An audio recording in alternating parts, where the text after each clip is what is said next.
علیہ وآلہ وسلم کی مبارک دعوت قبول کرنے کے عوض اتنی تکلیف سے گزرنا پڑا.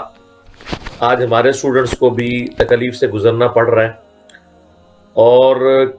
بعض اعتبار سے یہ تکلیف اس سے زیادہ تکلیف دہ ہیں، اس لیے کہ صحابہ کرام اور اہل بیت کو کافروں سے تکلیفیں اٹھانی پڑی، اور